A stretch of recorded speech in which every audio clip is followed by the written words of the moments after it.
The member from Essex. Thank you very much, Mr. Speaker. I'm really pleased to join the debate today, and from the outset, I want to thank the initiator of the bill, the member from Simcoe North, for the work that he's done. Because as I hate to say former tradesperson, because as a tradesperson, you always carry your working roots with you. You carry that knowledge with you in each and every career that you go along, whether you leave it or not.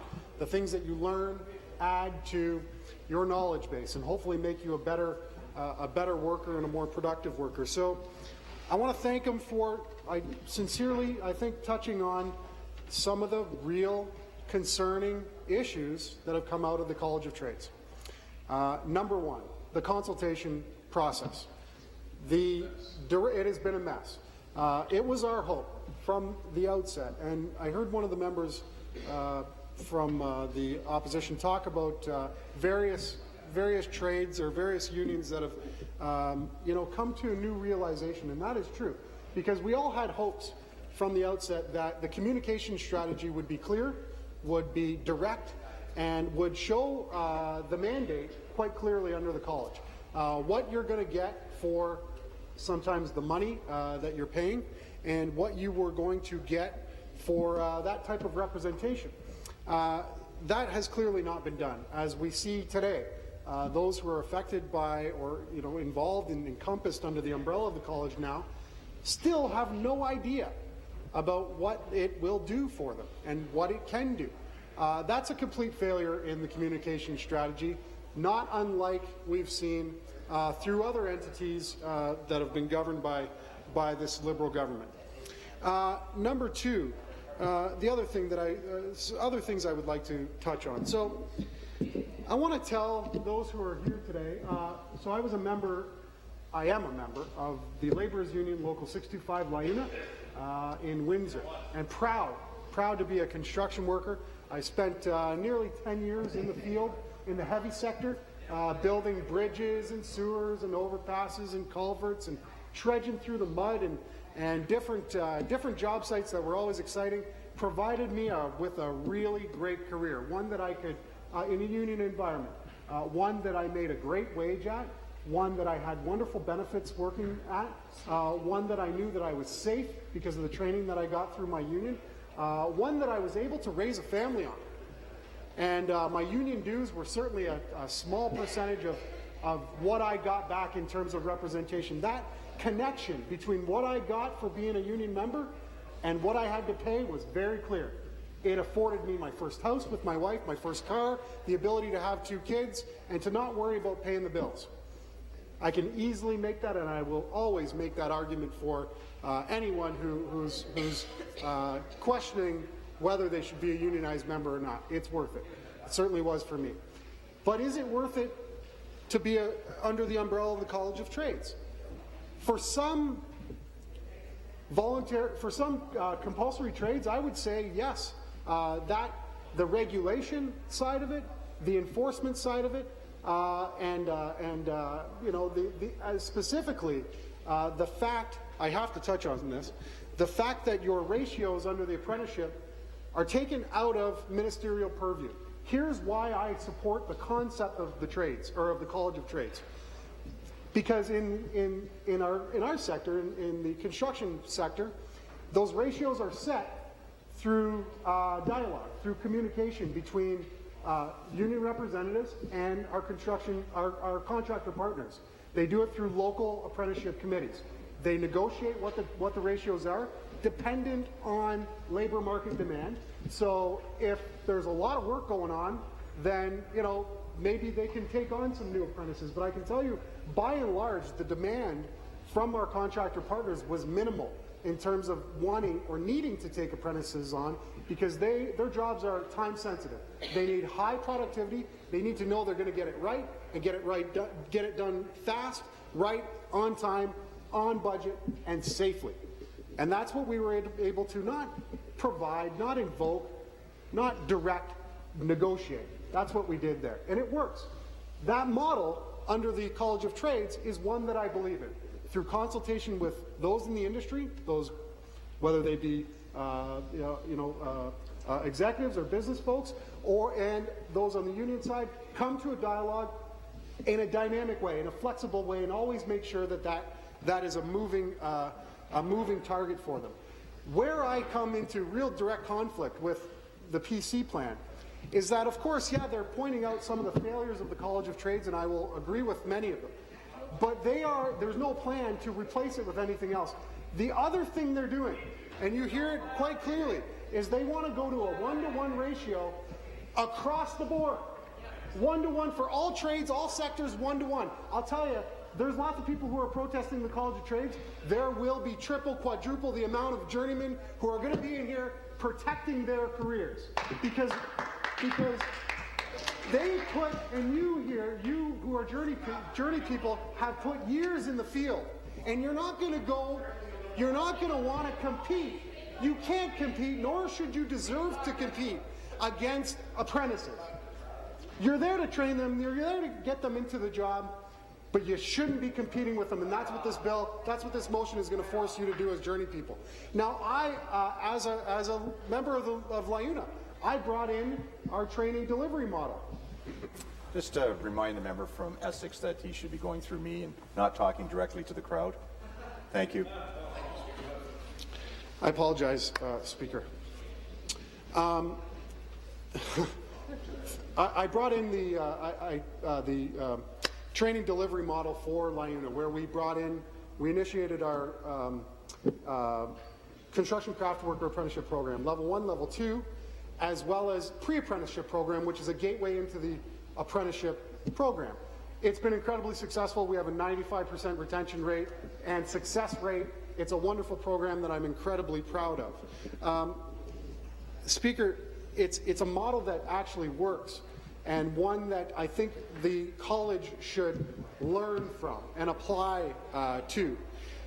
So my point, Speaker, with some time on the clock that I certainly need to share with my colleagues, is that this is a dynamic aspect. There is no rigid formula that will address our apprenticeship program. It has to be fluctuating, it has to be responsive, and it has to be flexible.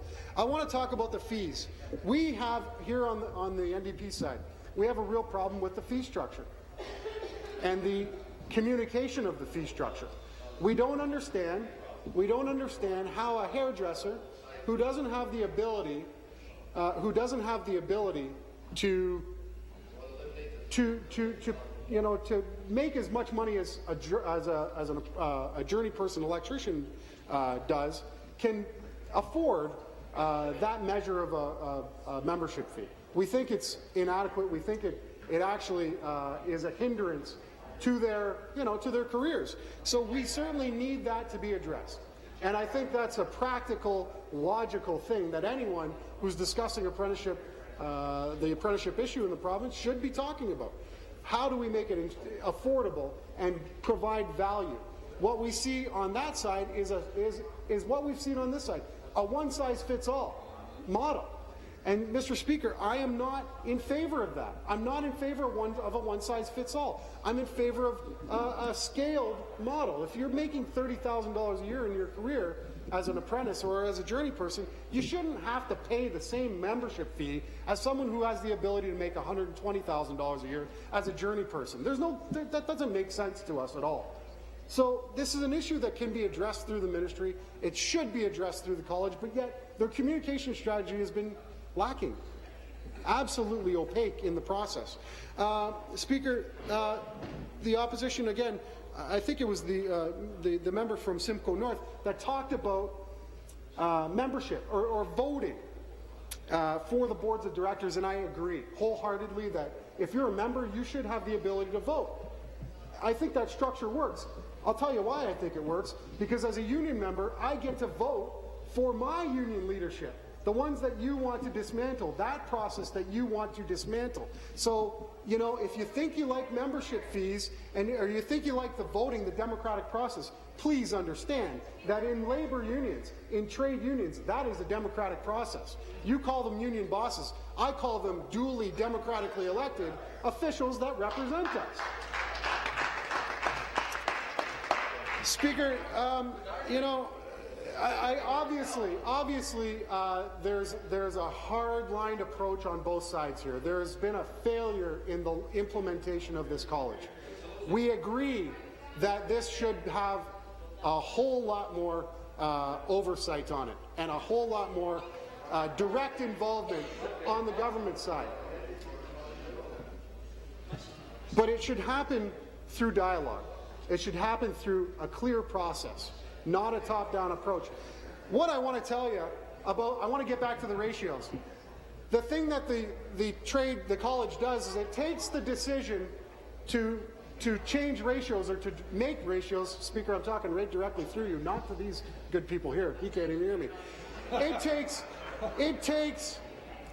that decision making. It takes that decision making out of the ministerial purview. And I think that's a good decision. I think it's right. You know why? Because I don't trust them to make the right decision. And I don't trust, and I certainly do not trust those guys to make the good decisions as well. Because we know it's one-to-one. We know it's nothing over there. Let's put that decision making into the industry's hands, into those contractors' hands, who know the industry, who know the labor market demand, and know what they require for their workplaces. I want to talk about safety, because I'll hit on the one-to-one. In my trade, Mr. Speaker, we have a 3-to-1 ratio. That means when I walk onto the job site as an apprentice, I know there's going to be at least 3 journey people there around me to make sure that the workplace is safe. And when I'm walking onto an active construction site, such as a bridge, let's say, I'll walk on one day, and the weather we'll have inclement weather. The hazards are everywhere. I don't know what they are, but I have a journeyman here and a journeyman there and another one to point those hazards out to me and to make sure that I'm navigating them correctly, and to also make sure that the process in which I'm working in is done appropriately. That's what the apprenticeship program is about. It's about learning from your peers, and the more peers you have on the job site, the safer you're going to be as an apprentice. But what has been proposed, the only proposal, Mr. Speaker, is that a job site's going to be half rookies and half veterans. I'll tell you, that's going to just cause a calamity on important ICI and heavy construction sites. I can only speak for them. Mr. Speaker, the best way to get apprentices out the door, trained and experienced, is to ensure that our economy is blossoming and employers are hiring. That's why the government should listen to the New Democrats when we say let's bring in an employer tax credit, where if you're going to create a job, you can go to work, you'll get a tax credit. Mr. Speaker, I think I've been quite clear that both sides of the argument have some validity. I think I have. There are some valid arguments here. It's not a cut and dry issue. Anybody who's looking at this seriously, and it is a serious issue, knows that it is not a cut and dry issue, and it is not a one-size-fits-all model. Our commitment, Mr. Speaker,